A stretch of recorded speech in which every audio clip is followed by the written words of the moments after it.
Tiens, on est encore avec une boîte d'Elon Musk. Ce type, il a tout. Donc, forcément, quand tu fais un podcast technologique, tu ne parles quasiment que de lui, ou presque. Hein. Il ne faut pas exagérer non plus.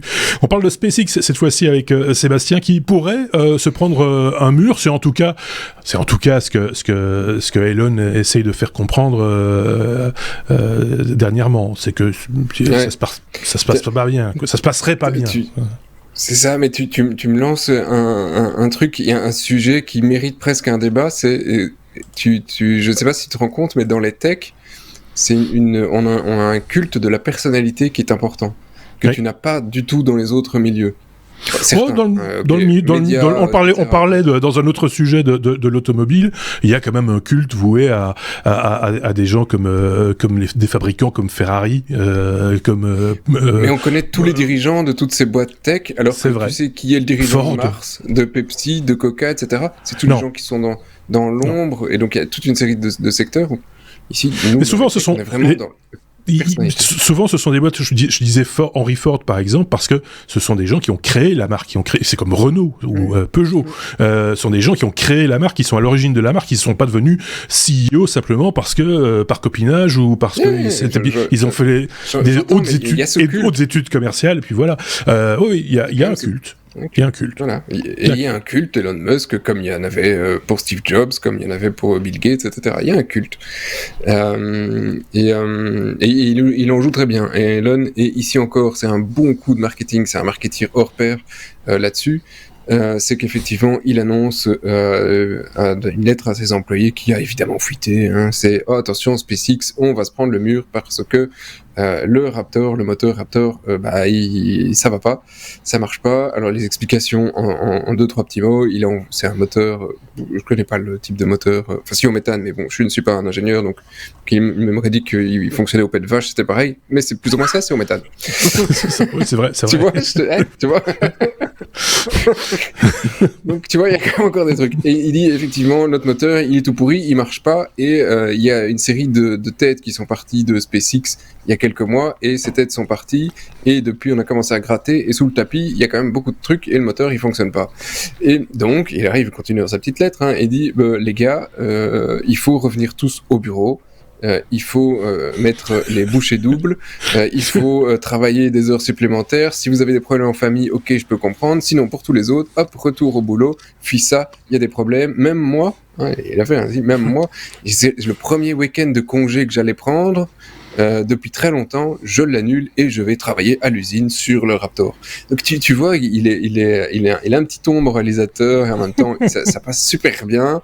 Mais il faut que tout le monde vienne travailler. Pourquoi ? Parce que effectivement, si ils arrivent à résoudre leur problème du Raptor, eh bien, ils vont pouvoir produire suffisamment de fusées l'année prochaine et donc ne pas prendre le mur et effectivement tomber en faillite. Et clairement, il cite un problème de faillite. Il dit s'il y a un problème de récession globale et que le moteur ça sort pas, du coup on va manquer un peu de liquidité, et SpaceX, on est dans le mur parce qu'il continue à griller beaucoup de pognon.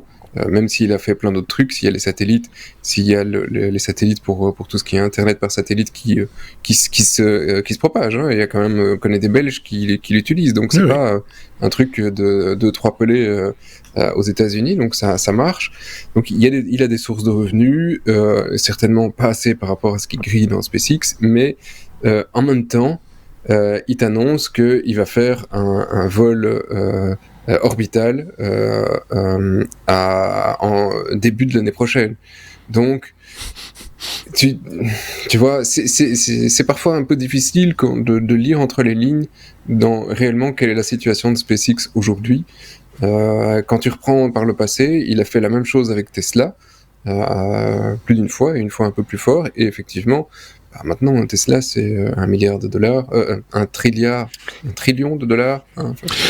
On se rappelle, il y a quelques années, il avait fait une grosse colère sur un des chantiers d'une des usines Tesla où ça n'avançait pas, ça sortait pas assez vite et les gens attendaient. Il y avait un délai monstrueux de livraison et il a fait une grosse colère et il a mis tout le monde au pas et tout le monde au garde à vous s'est mis à bosser. Voilà, c'est un tyran. Il n'y a pas de concertation sociale possible, je pense. C'est marche ou crève, quoi. En gros, t'es aux États-Unis. hein, c'est un peu voilà, les droits des employés sont un petit peu différents que ce qu'on a en Europe. Et effectivement, il a un petit côté tyran, comme l'avait Steve Jobs et comme d'autres dans les techs. Ils sont pas tous, Bezos aussi. Ils sont pas tous gentils. C'est parfois aussi pour ça qu'ils sont arrivés là. Mais quand la dernière phrase, le gars, il dit, on a quand même un risque de faillite si on n'arrive pas à faire un vol l'année prochaine toutes les 2 semaines. Et tu te dis, il doit faire un lancer toutes les 2 semaines l'année prochaine pour gagner des sous. Tu dis, ça fait 26 vols sur l'année. Est-ce qu'il n'y a pas un énorme. petit aspect manipulation du marché également sûrement. À mon avis, c'est un grand marketeur. Ce serait pas la première fois, on est bien d'accord. C'est une petite mise sous pression de fin d'année, juste ce qu'il faut, et politique, etc. Parce que ça lui permet d'annoncer Il prend un peu de plaisir aussi. Mais oui, parce que ça lui permet d'annoncer aussi, quelque part, entre les lignes, le nombre de vols qui sont prévus. Et là, on est tous un peu sur le cul en disant « mais c'est possible ». Et oui, c'est possible. L'idée, c'est ça, c'est de balancer et voilà, de rentabiliser le concept du retour de la fusée qu'on recycle.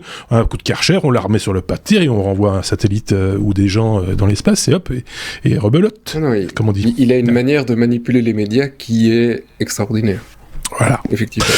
On aime ou on n'aime pas. Hein. Ça, après, c'est à chacun de juger. Et je crois que ça l'amuse. Je crois que ça l'amuse en plus.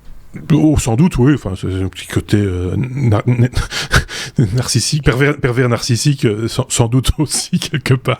Ah oui, si vous voulez, pour comprendre justement, il y a de nouveau, on est sur YouTube. Il faut envoyer sur YouTube. Enfin, on est sur YouTube, pas que sur YouTube. Non. Si vous regardez, vous êtes sur YouTube.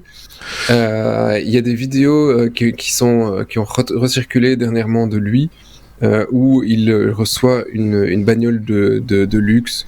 Et il y en a 100 dans le monde, je sais plus laquelle c'était. Et quand tu le vois assez jeune, en train effectivement de dire qu'il a claqué une partie de sa fortune pour ça, c'est très loin du personnage d'aujourd'hui, mais ça te montre un petit peu vraiment le fonctionnement. C'est quelques minutes, mais ça vaut la peine de regarder sur qui est Elon Musk et pourquoi il en est arrivé là. Ok, bon, à mon avis, on écrit des livres déjà maintenant sur le personnage. Il y a des journalistes font des dossiers sur lui, donc. Et en fait, et dans 5 ans ou 10 ans, quand il sera mort, on apprendra qu'en fait, ils étaient 3. C'était des triplés. Peut-être. Ouais, parce que il est partout, effectivement. Bon, allez, ça suffit maintenant. Encore.